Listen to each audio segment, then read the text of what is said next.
Was the war on drugs strategically started because that's about when the war in Vietnam was trying to end? This is a theory posed by my sociology teacher, and I keep thinking about it. It seems like such an interesting idea because, well, before I get into that, I'll be talking about how it does make sense historically why they would choose after a war, especially a drafted war, to do this. We're talking about how riots are often precursors to great movements and change, as well as the time frames between when the war in Vietnam started to end and when it fully ended, as well as the dates of the war on drugs officially starting and when Reagan really pushed it. Most of the information I found doesn't really talk about it. It talks about the soldiers were doing drugs, not if it was started because the soldiers were coming back. The Cambridge did. Cambridge is a pretty respected university. They were saying it, so there might actually be some validity to it. This is probably one of, if not maybe the most conspiratorial videos ever made. I will say that right now. There's not as much evidence as I do with the others. Not as much I can source. I'm going to try to be sourcing more in the future. But it would make sense. After World War One, there was a lot of momentum with the civil rights movement, let's say, for the era. Especially because it was a draft, people of all races had to go. There were a lot of riots also that happened in this time that pushed it even more. Started to push more over the edge. Things like Springfield or Tulsa. The Silent March in 1917 that's considered to be like the very, very, very, very, very start of the civil rights movement, like the first initial seed of that revolution. World War II. Well, for both of them, because there were a lot of veterans who had experience with fighting, it both added to their ability to attack, but also added to the fear of other people. They knew they had experience, so they were extra scared, you know? In both of these times, there was a lot of development. World War II, and not so soon after, that's when the Soviet Union really started, around in the 50s. So it would make sense why they would choose that. There's another drafted war, one that's even stupider. That's going to give a lot of experiences to a bunch of people.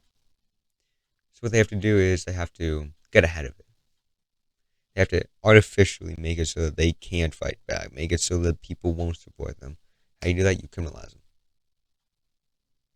Criminalize them heavily. Call them drug addicts. Call them slurs. Call them everything. Something, at least for the time frame, which is very odd, is that the first year the soldiers came back was 1968.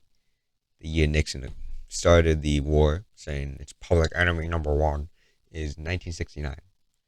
And then once they fully came back in 1975, the very next year Reagan really pushed the war on drugs. Nixon started it, but Reagan's the one who really ran with it. He's the one who took it from more of a metaphorical war to a literal war. Now, why would they choose these dates? It could be considered coincidental. If you look back at history, they know that history repeats itself. They very well could have known and been able to infer that if they didn't do something to heavily criminalize them, there would be some seed of rebellion. There would be more, especially after the civil rights movement, there would have still been a lot of anger, especially after killing multiple of their leaders. People like the groups like the Black Panther Party also was still relatively around. Angela Davis was still alive in the country. Some weren't, like Asana Shakur. She was out of the country. Still was enough, probably, though.